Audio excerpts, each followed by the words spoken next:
Olá, caríssimos alunos do ensino fundamental, sejam bem-vindos às nossas aulas de Geografia. Eu sou a professora Sandréia Cascais. E nesta aula, que é a nossa aula de número 44, nós teremos revisão e avaliação. Acompanhem comigo, façam as suas anotações. Vamos lá!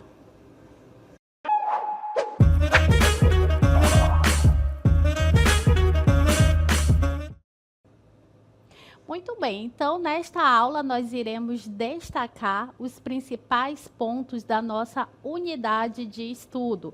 Então nós vamos verificar inicialmente aí sobre a política e legislação ambiental no Brasil, onde nós vamos verificar, né, que dentro dessa política e legislação ambiental no Brasil, nós temos um marco importante na história da política ambiental do nosso país, que foi aí a criação do Ministério do Desenvolvimento Urbano e do Meio Ambiente, né, que ocorreu lá em 1985 pelo presidente Sarney, que criou esse ministério.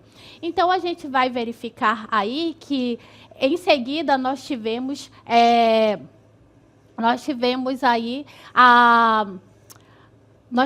que em 1992 o ministério, né, esse ministério, ele se consolidou como o Ministério do Meio Ambiente, o MMA, que é a instituição formuladora e executora da política ambiental brasileira.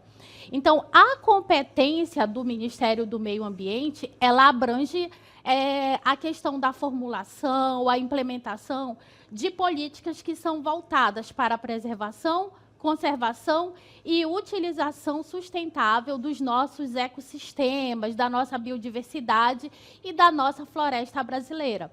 É importante destacar que no ano de 2023, no dia 1º de janeiro, né, esse ministério ele sofreu aí uma mudança na sua nomenclatura, onde esse ministério passou a se chamar Ministério do Meio Ambiente e Mudança do Clima. E aí a gente verifica novamente lá na nossa cartela o logotipo, né, do Ministério do Meio Ambiente e Mudança do Clima, né, juntamente ali com o slogan desse ministério. Relacionado a esse Ministério do Meio Ambiente, nós temos aí algumas entidades que estão ligadas a ele. E aí a gente vai verificar algumas dessas entidades, como, por exemplo, o Instituto Brasileiro de Meio Ambiente e dos Recursos Naturais Renováveis, o IBAMA, né, que foi criado no ano de 1989. Que é a principal instituição executora da política de conservação do nosso país. Então, o IBAMA, né, está ligado ali ao MMA, e esse órgão ele tem a responsabilidade de executar ações das políticas nacionais de meio ambiente, ele tem ali como responsabilidade conceder licenças ambientais, quando, por exemplo, se vai construir uma rodovia, uma hidrelétrica, ele é o órgão que tem essa competência de conceder essas licenças ambientais, de promover a fiscalização ambiental, por exemplo, em casos de queimadas, de desmatamento, né, de caça, de pesca ilegal, entre outras competências que esse órgão tem. E aí nós verificamos na nossa tela também a logotipo aí do IBAMA. Uma outra entidade que está ligada ao Ministério do Meio Ambiente e Mudanças do Clima é o Instituto Chico Mendes de Conservação e Biodiversidade, o ICMBio. O ICMBio, ele é o órgão responsável, né, pela gestão, pela proteção, né, pelo monitoramento das 342 unidades de conservação federais que nós temos no nosso país, as UCEIs. Então, o ICMBio, ele é esse órgão ali que vai, né, lidar, né, que vai fazer, né, toda essa questão, essa gestão, essa proteção, esse monitoramento dessas unidades. Então, essa autarquia ela foi criada no dia 28 de agosto de 2007, a partir da Lei 11.516/07. E ela é vinculada também ao Ministério do Meio Ambiente e Mudanças do Clima. E aí, na tela, nós temos também a logotipo do ICMBio, onde a gente pode estar verificando. Dando continuidade, né, dentro da política nacional e da legislação ambiental do nosso país, nós temos também o Sistema Nacional de Unidades de Conservação, né, que a sigla é SNUC. Né? O Sistema Nacional de Unidades de Conservação, ele foi criado, né, a partir da Lei 9.985/2000. Ele é um instrumento jurídico fundamental ao trabalho de conservação no nosso país.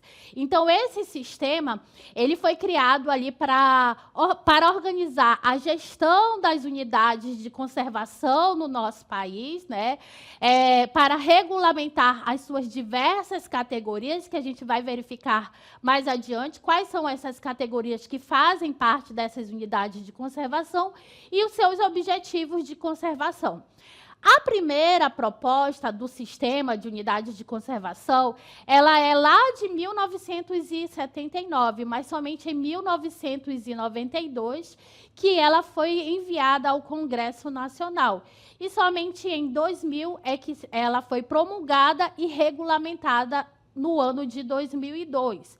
Então, de acordo com o Sistema Nacional de Unidades de Conservação, uma unidade de conservação são espaços territoriais e seus recursos ambientais, incluindo as águas jurisdicionais com características naturais relevantes, legalmente instituídos pelo poder público, com objetivos de conservação e limites definidos sob regime especial de administração, ao qual se aplicam garantias adequadas de proteção da lei. Então, nós temos aí o artigo que traz, né, lá dentro da lei, o artigo que traz aí a definição do que é uma unidade de conservação. Tá? Então, a gente vai verificar aí que dentro do sistema de unidades de conservação, nós temos os grupos e as categorias de unidades de conservação. E aí a gente verifica aí, né, que as unidades de conservação, elas são divididas em dois grupos, né, que são as unidades de conservação de proteção integral e as unidades de conservação de uso sustentável. Quanto às unidades de proteção integral, são aquelas áreas, né, que estão mais voltadas à pesquisa e à conservação da biodiversidade.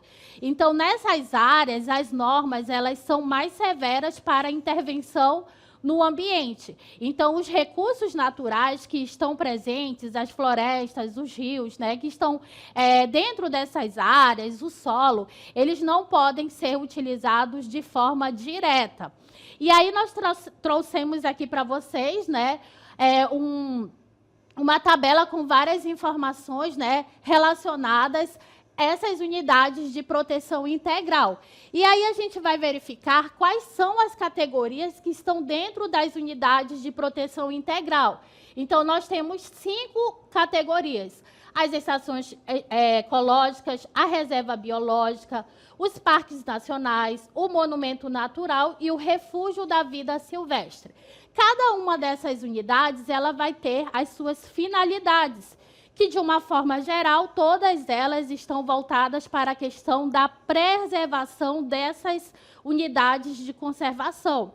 Então, a interferência humana nessas unidades de proteção integral, de acordo com a lei, elas têm que ser mínimas, né? Então, o objetivo principal dessas unidades de conservação de proteção integral é fazer com que essas áreas elas sejam intocadas o máximo possível. E aí nós temos, né, como nós já destacamos, a finalidade, o regime de propriedade, onde a gente vai verificar, né, que essas unidades elas são de domínio público, em sua maioria, e em alguns casos, como no caso das unidades de monumento natural e de refúgio da vida silvestre, elas podem ser tanto públicas como privadas.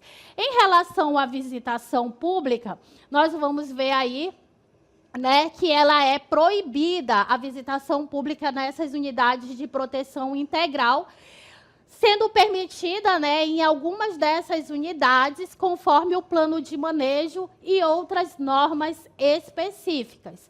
E aí nós destacamos também em relação à pesquisa nessas unidades de proteção integral. A pesquisa ela é permitida nessas unidades, né? Mas ela vai depender de autorização prévia. Então, o órgão, a instituição, né? Uma universidade que tem interesse em realizar uma pesquisa, levar um grupo de estudiosos, de pesquisadores até essas unidades, precisa, né, fazer uma solicitação prévia, né, para visitar estes locais. Dando continuidade, a gente vai verificar aqui, né, as unidades de uso sustentável, que são unidades de conservação também, e as suas áreas elas estão mais voltadas para a visitação e a atividade educativa de sustentabilidade. E o seu principal objetivo é aliar a conservação com o uso sustentável de seus recursos. Então, dentro dessas unidades, a principal finalidade ela está relacionada à conservação, né? Então, o uso dos recursos naturais ele pode acontecer dentro dessas unidades, porém, ele precisa acontecer de uma forma racional, né? Então, diferente das unidades de proteção integral, as populações locais, elas podem viver nessas unidades de uso sustentável, né, utilizando seus recursos de forma sustentável. E aí a gente verifica aqui no quadro das unidades de proteção, das unidades de conservação de uso sustentável, que elas estão divididas em 7 categorias. Então, nós vamos ter as áreas de proteção ambiental, as áreas de relevante interesse ecológico, a Floresta Nacional, a Reserva Extrativista, a Reserva de Fauna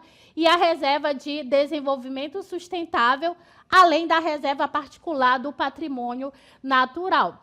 Então, estas unidades, elas têm como finalidade, de um modo geral, né, como a gente pode acompanhar na nossa tabela, a questão da proteção, da conservação, do uso sustentável, do manejo sustentável, né, dessas áreas dessas áreas de uso sustentável, né? Então, de modo geral, o principal objetivo ali está relacionado ao uso sustentável dos recursos naturais nessas áreas.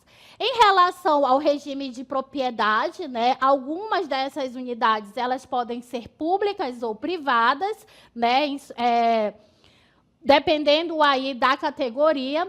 Em relação à visitação, nessas unidades de uso sustentável, a visitação ela é permitida, né, conforme o plano de manejo, dependendo do grau de ocupação humana, e outras normas específicas, dependendo aí da categoria, como a gente pode verificar na nossa tabela.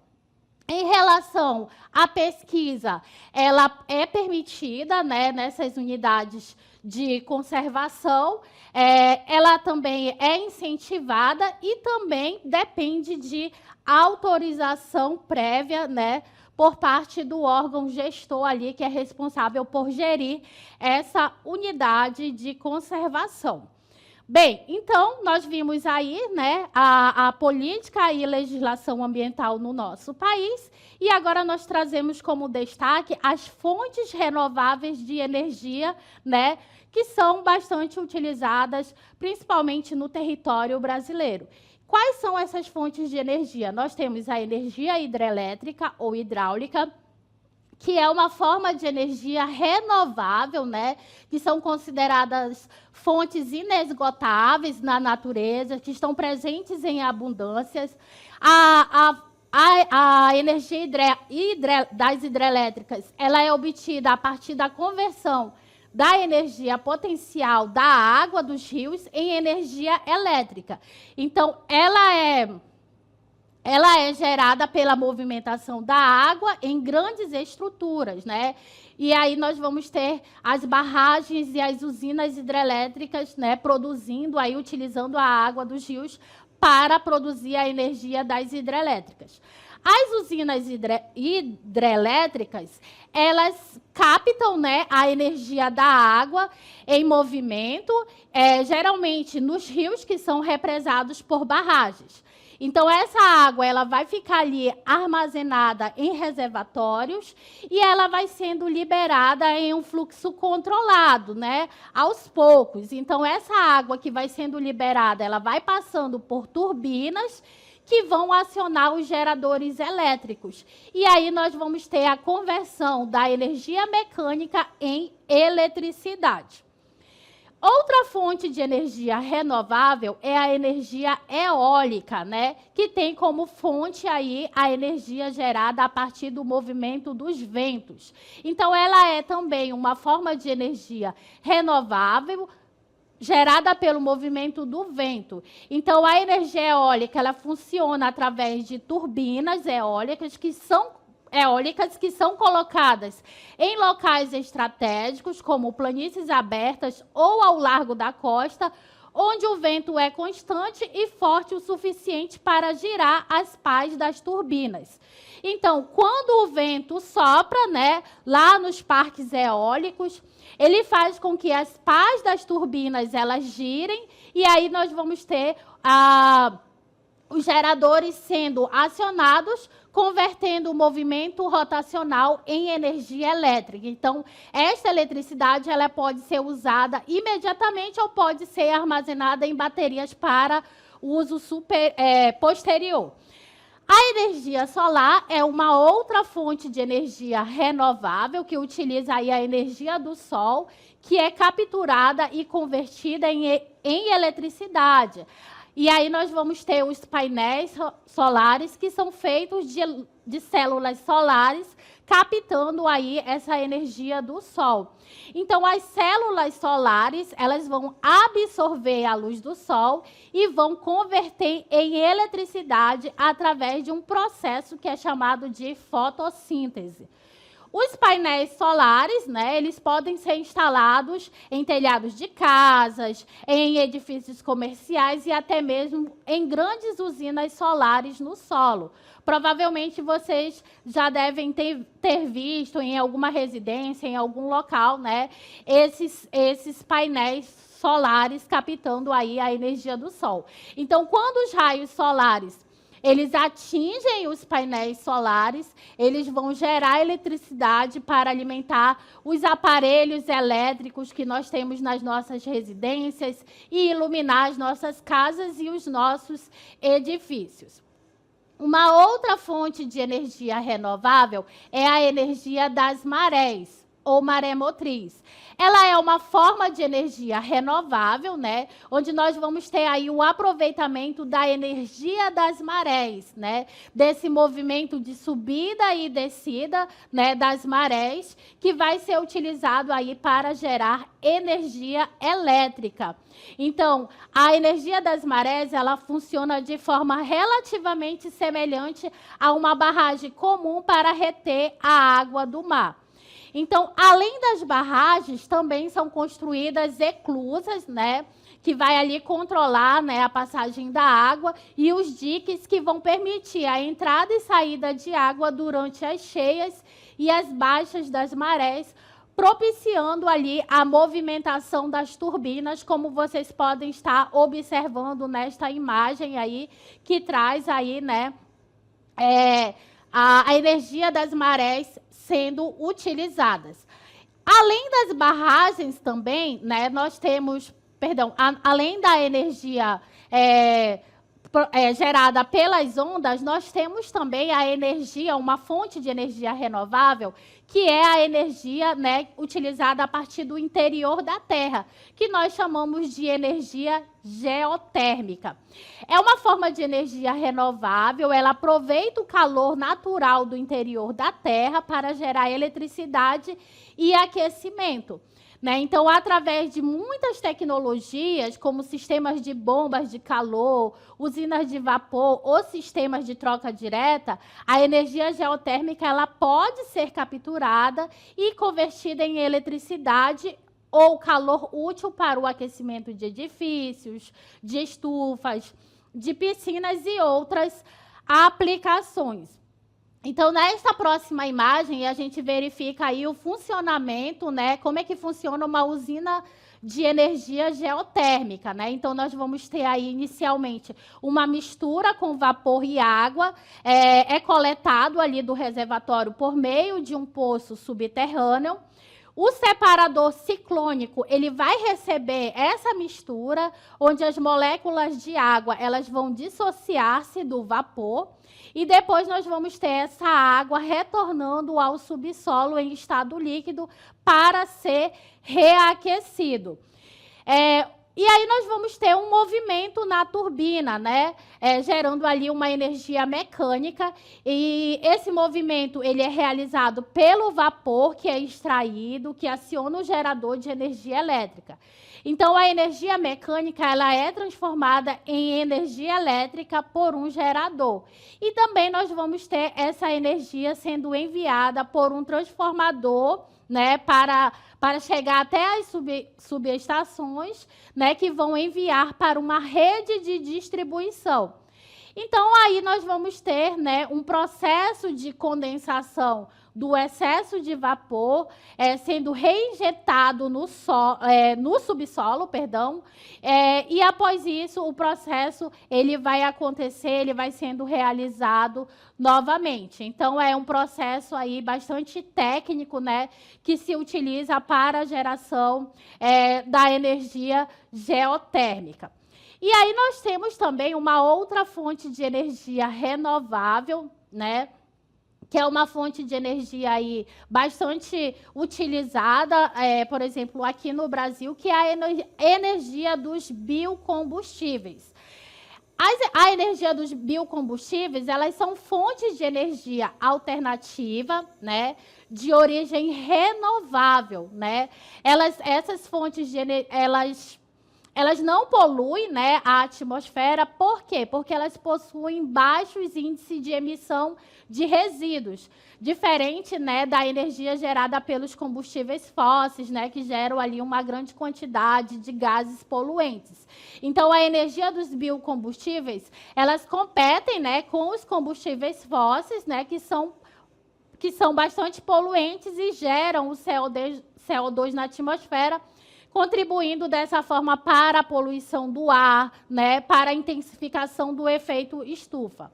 Então, a energia dos biocombustíveis, elas têm como as fontes, elas podem ser de origem vegetal ou de produtos agrícolas, né? Então, nós podemos citar, por exemplo, aí a energia gerada a partir do uso da mamona, do girassol, e de vários outros, né, produtos vegetais, né, que são utilizados, e produtos agrícolas também que são utilizados para gerar a energia, para produzir a energia dos biocombustíveis, né? Então, nós temos aí todos esses exemplos, né? E aí a gente mostra na tela para vocês aí a energia dos biocombustíveis, né? Como, por exemplo, a utilização da energia gerada aí a partir dos girassóis, onde se utiliza, né, o óleo extraído da semente dos girassóis, né, que essas sementes elas são prensadas, passam ali por todo um processo de transformação, né, nas usinas de biocombustíveis, e que vão ser utilizados aí para várias finalidades, para o abastecimento, né, dos automóveis, né, tornando-se aí uma fonte de energia promissora no nosso país. Então, esses foram os nossos principais pontos, os nossos principais destaques da nossa aula de revisão, e ficamos por aqui.